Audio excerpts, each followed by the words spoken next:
नागपुर कोई आज का शहर नहीं है। कहते हैं जब अंग्रेज का राज हुआ करता था नागपुर 0 माइल था, और आज भी नागपुर जाइएगा तो आपको मिल जाएगा वहां पर एक लौह स्तंभ है जो 0 माइल बतलाता है अनडिवाइडेड इंडिया का, जब भारत का विभाजन नहीं हुआ था।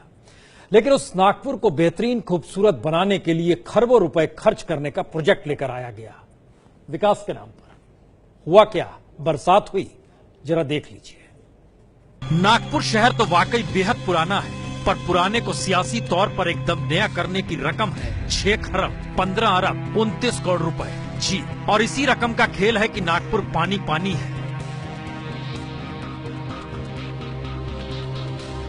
तो जब महाराष्ट्र के सीएम नागपुर के हो, देश भर में सड़क बिछाने वाले नितिन गडकरी नागपुर के हो, तो फिर नागपुर को तो यूं ही जन्नत हो जाना चाहिए। पर जन्नत का खेल जब सियासी हो जाए तो फिर कैसे इंफ्रास्ट्रक्चर की खूबसूरती जिंदगी को नहीं, योजनाओं की रकम को देखती है और पानी में हिचकोले खाते नागपुर का सच यही है। 7,000 करोड़ में नागपुर के 61 किलोमीटर के आउटर रिंग रोड समेत 119 किलोमीटर सड़क और ब्रिज को बनाना है। 46,000 करोड़ में नागपुर से मुंबई तक सुपर कम्युनिकेशन एक्सप्रेसवे को भी बनाना है। 300 करोड़ में नागपुर में सीमेंट रोड का जाल बना देना है। 35 करोड़ में कोराड़ी बोखरा गोधनी फारस रोड को चौड़ा कर देना है।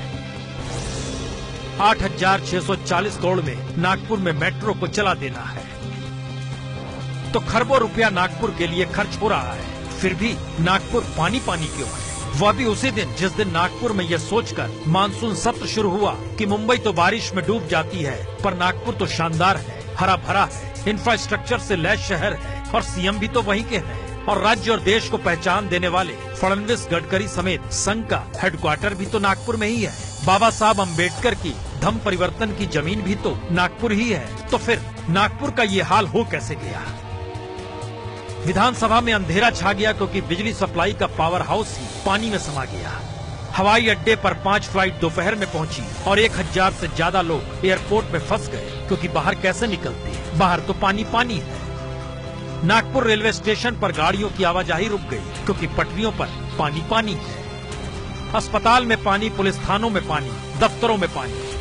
तो शहर डूबा इसलिए क्योंकि इंफ्रास्ट्रक्चर के नाम पर पानी निकासी का इंफ्रास्ट्रक्चर ही चोक कर दिया गया। घरों के ऊपर सीमेंट रोड बना दी गई, यानी सीमेंट रोड ऊपर हो गए, घर नीचे हो गए। मेट्रो निर्माण ने सब्ज बाग दिखाए तो पानी निकासी ठप हो रही है, किसी ने ध्यान ही नहीं दिया। और सबसे बड़ा सच तो यह कि तमाम प्रोजेक्ट के बनने के बीच 14 जून को नागपुर म्युनिसिपल कॉर्पोरेशन के fire and emergency service department ने एक सर्वे किया, और उस सर्वे के बाद बहुत साफ तौर पर लिखा, जिस तरह नागपुर में बिना किसी योजनाबद्ध तरीके से तमाम प्रोजेक्ट का काम चल रहा है, उससे बारिश के वक्त नागपुर के कई इलाकों में बाढ़ सरीखे हालात बन जाएंगे। और 14 जून को ही म्युनिसिपल कॉर्पोरेशन की इस रिपोर्ट में यह भी लिखा गया, जिस हैब्सर्ड वे में, यानी अराजक स्थिति को लेकर प्रोजेक्ट बनाए जा रहे हैं, उसे कोई देखने वाला नहीं। इससे 70 इलाके ऐसे जो बारिश में डूब जाएंगे। सीमेंट रोड ऊंचे हैं और घर नीचे, तो पानी जाएगा किधर? सब कुछ तो रिपोर्ट में आ गया, पर देखने वाला वाकई कोई नहीं। और नागपुर एक ऐसा शहर जिसकी पहचान विकास के नाम पर खरबों रुपए का ऐसे खेल तले दब गई, जिसमें रहने वाले लोगों को नहीं देखा गया, बल्कि योजनाओं को देखा गया, और चल रहे प्रोजेक्ट को ही जिंदगी मान लिया गया। और चलती हुई जिंदगी देखिए पानी में डुबकी लगा रही है।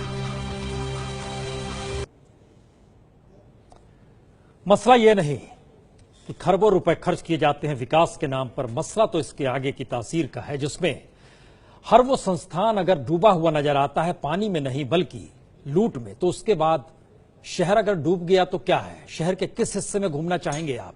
आपको लिए चलते हैं शहर दर शहर के हर हिस्से में, जरा देखिए रिपोर्ट।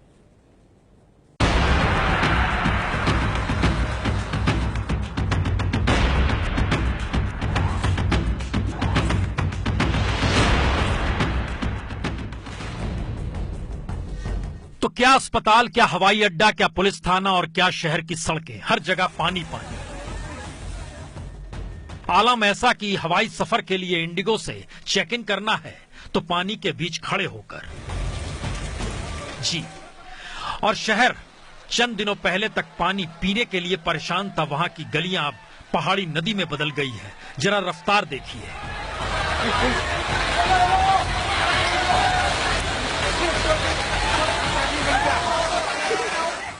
तो हर तरफ पानी है तो जाए कहां?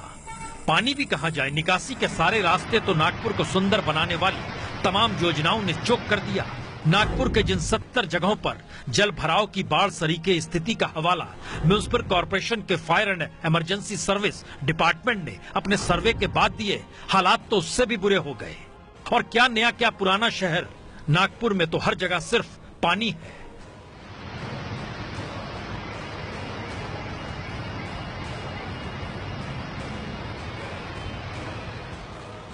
आलम यह है कि जिन इलाकों में ब्रिज बनना है या निर्माण कार्य जारी है, उन इलाकों का हाल सबसे बुरा। मसलन पारदी, सदर, अजनी चौक, एयरपोर्ट स्क्वायर, मनीष नगर, वाड़ी, कामटी रोड, कलमना। और दूसरी तरफ सीमेंट रोड से बस्तियां सड़क के नीचे चली गई तो 0 माइल से लेकर कामटी और खापरी तक, पूर्वी नागपुर और कलमना रोड तक। और जिन इलाकों में अंडरपास बन रहा है, वहां तो हाल और भी बुरा, खास तौर से कवालपेट, दीप्ति सिग्नल, भंडारा रोड।